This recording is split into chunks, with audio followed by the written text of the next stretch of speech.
Bom dia, boa tarde, boa noite aí, galerinha do oitavo ano, tudo certo com vocês? Então, como vocês sabem, meu nome é Celso Lucas e eu sou o professor de vocês de ciências, certo? Na aula de hoje, nós vamos estudar um pouco sobre um corpo celeste conhecido por todo mundo e que nós sempre o vemos durante a noite. Estamos falando dela, ela mesma, a Lua.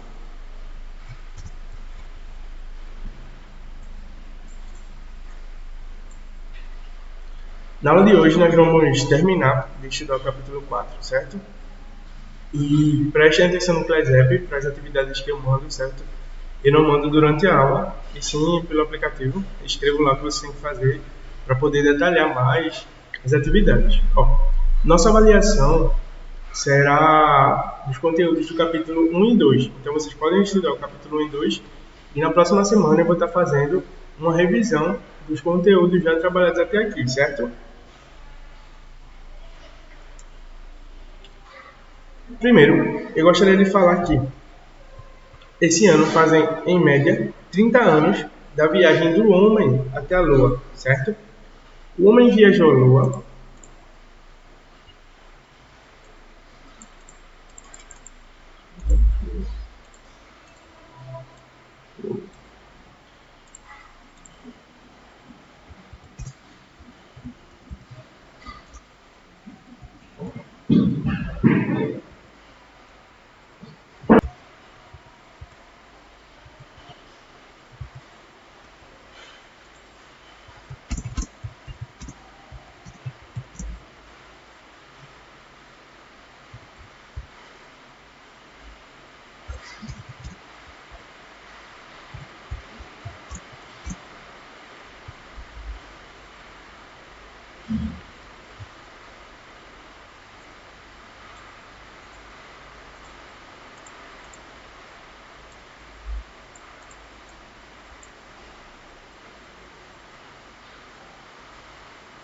Ó, o homem fez sua primeira viagem à Lua no dia 20 de julho de 1966, certo?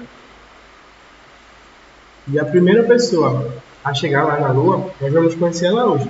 Acredito que muitos de vocês já escutaram esse nome, certo?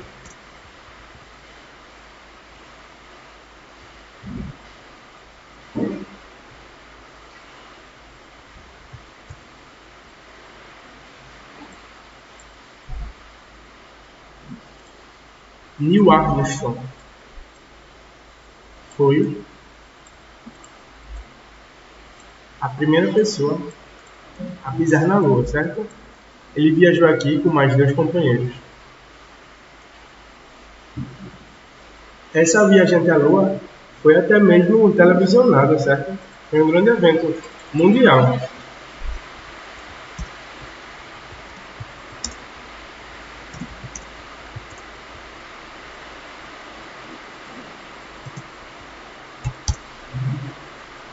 E na época, ele falou a seguinte mensagem, que ficou marcada aí por várias gerações, né? Até hoje as pessoas relembram dessa fala, que a viagem do homem até a Lua representou um pequeno passo, né, para o homem, mas um grande passo para a humanidade. Ou seja, a humanidade, cientificamente, economicamente, politicamente, estava evoluindo bastante, melhorando bastante durante essa viagem na Lua, né? Esse passo que Neil Armstrong deu aí no dia 20 de julho de 1966 foi um dos maiores marcos, né, da humanidade. Até hoje é lembrado com grande consideração e importância.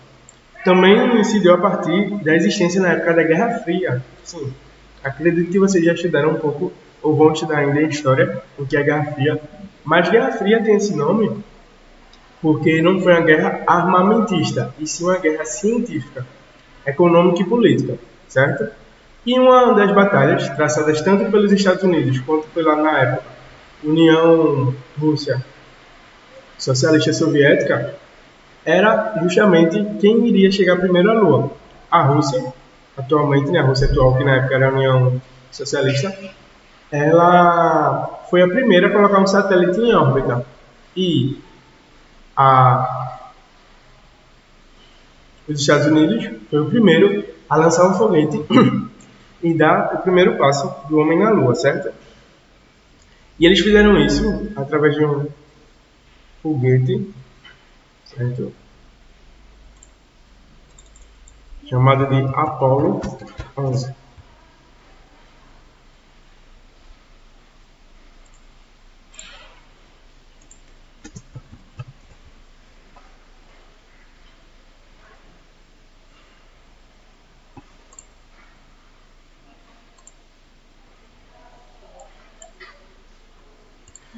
Nós temos aqui um lançamento de foguete, certo? Ó. Da mesma forma, o Apollo 11 ele foi lançado, certo? Na atmosfera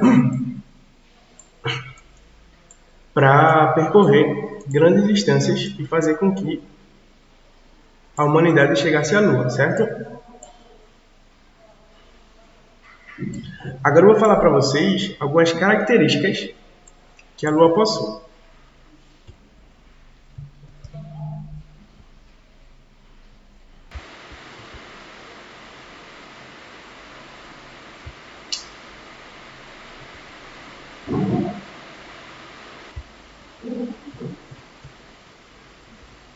Então, gente, nós vamos falar um pouco sobre as características da Lua, certo? A Lua vai ser um satélite natural da Terra. Um satélite é um corpo celeste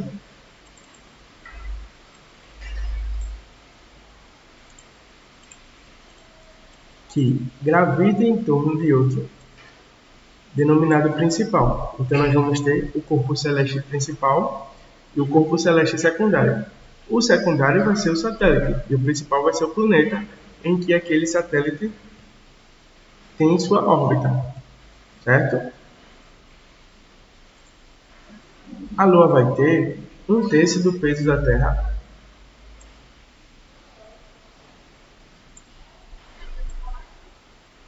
Não vai possuir atmosfera. Não possui magma nem lava, certo?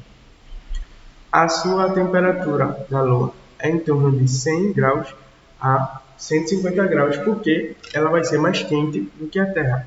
Bom, na Terra nós vamos ter uma atmosfera que, como eu falei na aula passada, vão ser os gases liberados pela parte interna da Terra que vão ficar ao seu redor. E esses gases são puxados através do peso da Terra, fenômeno conhecido como atração gravitacional, que vai ser a atração existente dos corpos uns sobre os outros de acordo com sua massa. Então, por exemplo, o Sol ele tem muito mais massa do que a Terra.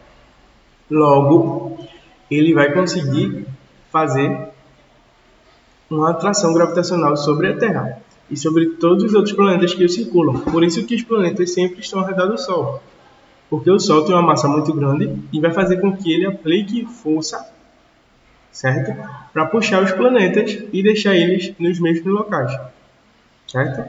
Claro que as dinâmicas espaciais vão permitir vários fenômenos, como rotação e translação, e dentre outros, certo? Mas é essa atração gravitacional que é responsável tanto pela órbita dos planetas, que é em formato de quê mesmo? De elipse, certo? Como pela permanência da Lua, tanto a nossa Lua aqui no planeta Terra, como outras luas, outros satélites naturais, certo? Então repitam comigo, a Lua é um satélite natural da Terra. E o que é que isso significa? O que é que um satélite faz? Ele vai captar alguma coisa e enviar para o planeta, que é o denominado principal. Por exemplo, vocês sabem que existem dois tipos de satélites. O satélite natural, como a Lua, e o satélite artificial, que são aqueles satélites enviados pelos seres humanos para poderem orbitar ao redor de outros planetas, certo?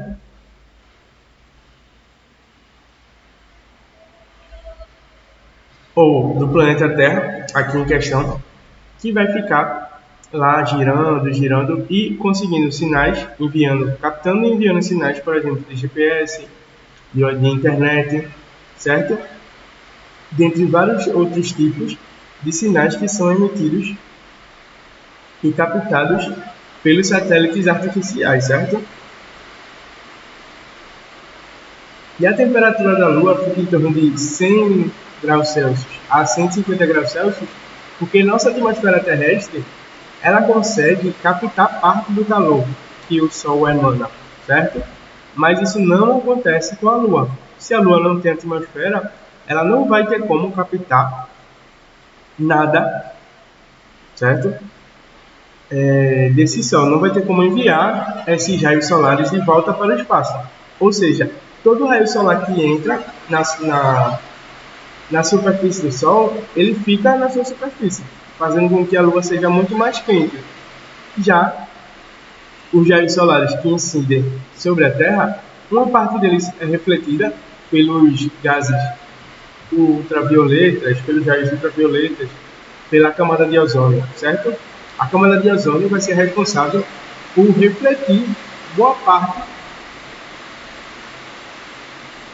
dos raios solares para o universo de volta, certo? Fazendo com que a Terra tenha uma temperatura menor. E em algumas partes, em média 30 graus, 35 graus, e outros locais da Terra possuem 0 graus, certo? Como o Polo Sul e Norte. A Lua também vai fazer tanto rotação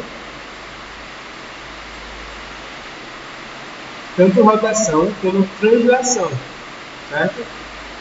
A rotação da Lua também vai se dar em torno do seu próprio eixo e vai durar em cerca de 8 dias.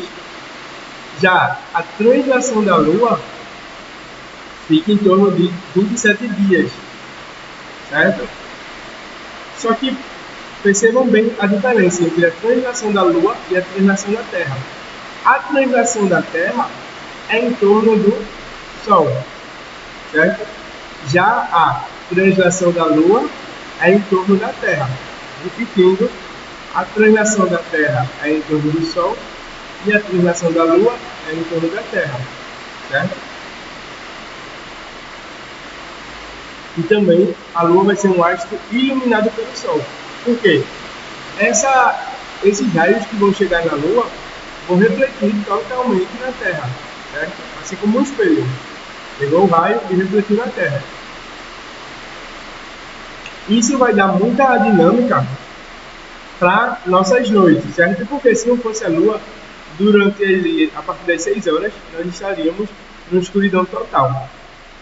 E a Lua, pelo menos, dá um norte, um foco da direção que estamos indo, certo? Claro que, com o advento da eletricidade, etc., o homem conseguiu tirar a necessidade apenas da luz lunar e conseguiu produzir luz a partir da eletricidade, certo? Agora nós vamos estudar um pouco sobre eclipses.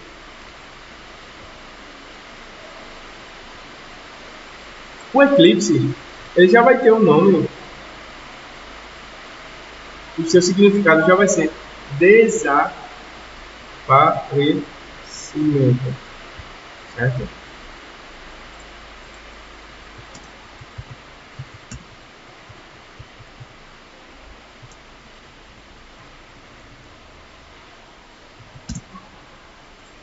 A palavra eclipse significa desaparecimento, certo? E o eclipse, ele vai poder ser de duas formas. O eclipse ele pode ser lunar ou solar, certo? E a gente vai ver detalhadamente a diferença entre o eclipse solar e o eclipse lunar. Vamos ver algumas imagens aqui.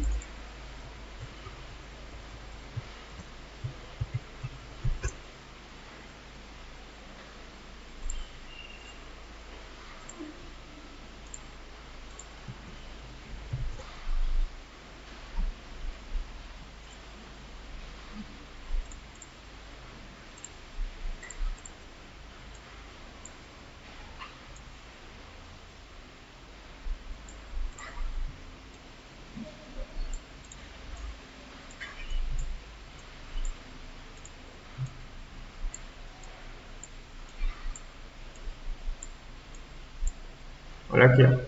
Uma foto bem simplificada do que ocorre no eclipse solar. E eu vou explicar para vocês agora, passo a passo, como é que ocorre um eclipse solar. Bom,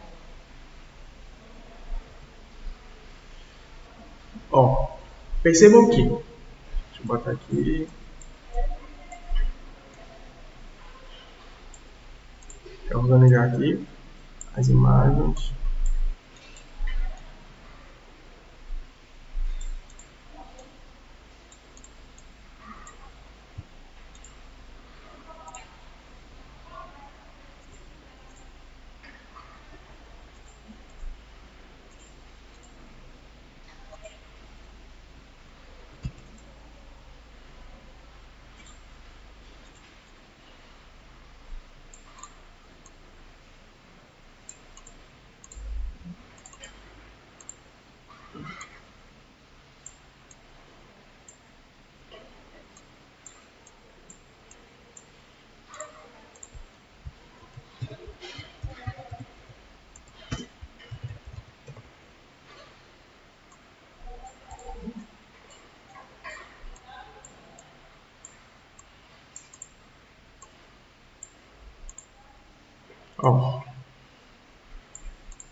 O que é um eclipse solar?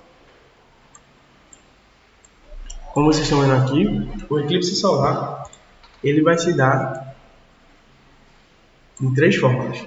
Nós vamos ter o Sol, a Lua e a Terra.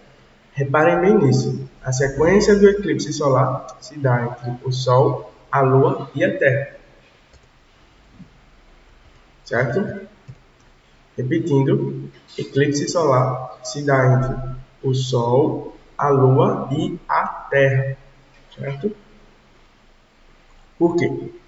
Bom, aqui nós temos o Sol, que vai conseguir incidir muita luz na Terra, certo? E aí nós vamos ter a Lua no meio dessa passagem. E a Lua vai formar duas sombras, certo? Vocês já repararam que quando existe uma sombra, você vê a sombra e como se fosse uma sombra secundária. Quem joga aí PlayStation, PES, FIFA, pode aí lembrar que às vezes quando tem um jogador em campo ou jogadora, ela tem 4 sombras. É isso? Muita gente tira onda de estrela, etc. Os jogadores lá nos Playstations da vida, geralmente eles vão ter 4 sombras. Por quê? Porque no campo de futebol nós temos luzes de vários locais, certo? Então é normal que se formem sombras em várias direções.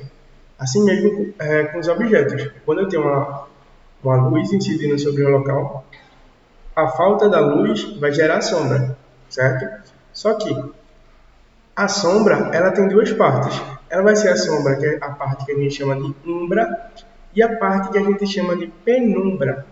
A parte de umbra vai ser a parte mais escura da sombra, certo? Já a parte de penumbra é justamente essa sombra secundária, a que se forma ao lado da umbra. Repetindo, a sombra tem 2 partes. A umbra, que é a parte mais escura, e a penumbra, que vai ser a parte secundária, a sombra secundária relativa àquela sombra, certo? Umbra, a parte mais escura, penumbra, a parte mais clara e chamada de sombra secundária, certo? Por que isso é importante? Porque é a diferença entre umbra e penumbra que vai diferenciar as formas do eclipse solar e também do lunar, certo? Quando a gente tem aqui a Lua e você está na região totalmente direta a essa escuridão, você vai estar na região de umbra. E a umbra forma um eclipse total, certo? Já a penumbra vai formar um eclipse parcial. Nós vamos ver a Lua, mas ela vai estar muito mais escura, certo? Temos aqui alguns vídeos. Passou aqui, chegou, e a parte aqui da Terra que vai receber a umbra vai estar em eclipse total. Essa parte aqui. A outra vai estar em eclipse parcial. Nós temos aqui outra imagem, ó, de um eclipse que pode durar bastante tempo. Outro caso aqui, ó, o Sol atrás e a Lua aqui, um exemplo de eclipse parcial, certo? Nós ainda vemos um pouco da Lua. Os dois aqui são eclipses parciais. Por quê? O eclipse total ele vai ser um escurecimento total da Lua. Essa parte aqui que a gente ainda consegue ver um pouco da Lua é porque estamos no eclipse parcial. Se nós não estivermos vendo nada, aí nós sim estaremos no eclipse total, certo? Agora que eu falei um pouco sobre eclipse solar, nós vamos falar um pouco sobre eclipse lunar, certo?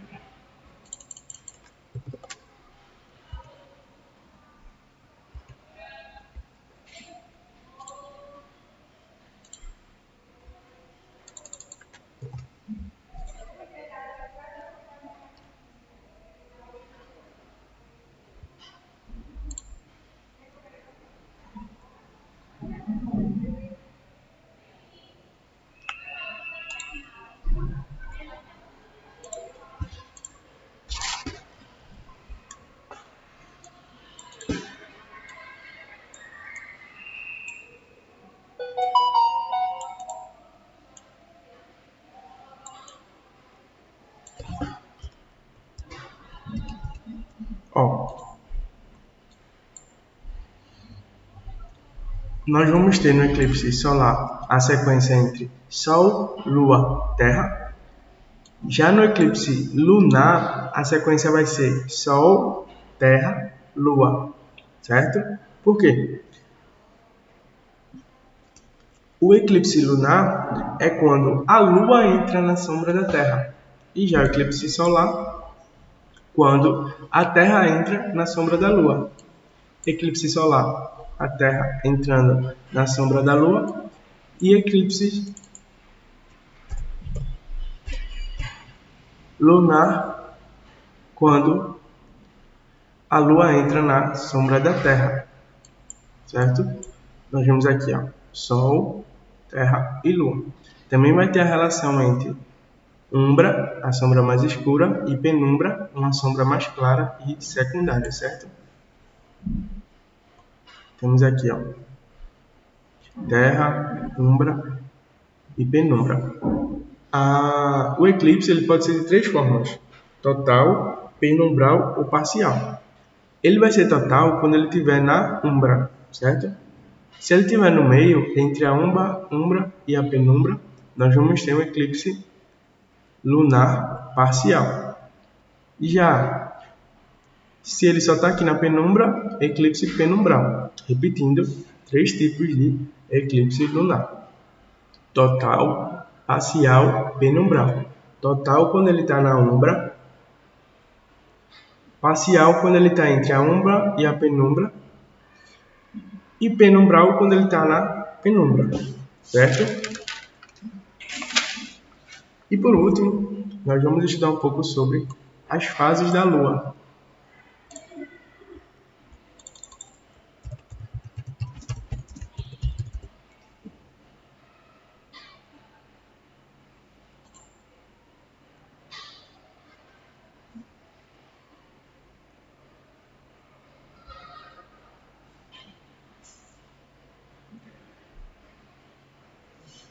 A Lua vai ter, no total, as famosas, né? Quatro fases. Todo mundo conhece, eu acredito, certo? Nós vamos ter, quais são as quatro fases da Lua? Nós vamos ter a Lua cheia, quando a Lua está toda brilhante, certo? Nós vemos totalmente a luz da Lua. A Lua crescente, quando a Lua está no meio, metade escuro, metade claro. Lua nova, Lua totalmente escura. E quarto minguante, ou Lua minguante, quando a Lua também está na outra metade escura, certo? quando a metade é do lado esquerdo, lua minguante, quando a metade escura é do lado direito, lua crescente, certo? Também muita gente se pergunta, as pessoas lá desde a antiguidade acreditavam que a lua possuía relação direta com a subida e descida das marés, certo? Que as fases da lua influenciavam de forma direta as marés. E aí, vocês acham que é verdade ou que é mentira? É verdade. Tanto o Sol quanto a Lua, eles vão influenciar a partir da atração gravitacional às marés. A subida e descida das marés é como se os corpos celestes, tanto do Sol quanto da Lua, estivessem puxando a água do planeta e depois não tivessem mais forças para puxar, aí solta. E aí vão se dar as ondas, certo? Isso não tem relação nenhuma com tsunamis, certo? Tsunamis é um fenômeno interno do planeta a partir de colisão entre placas tectônicas que ocorrem na região oceânica, certo? As marés é uma coisa, tsunami é outra, totalmente diferente, não confundam, certo? Então, gente, a aula de hoje era isso. Obrigado e até a próxima.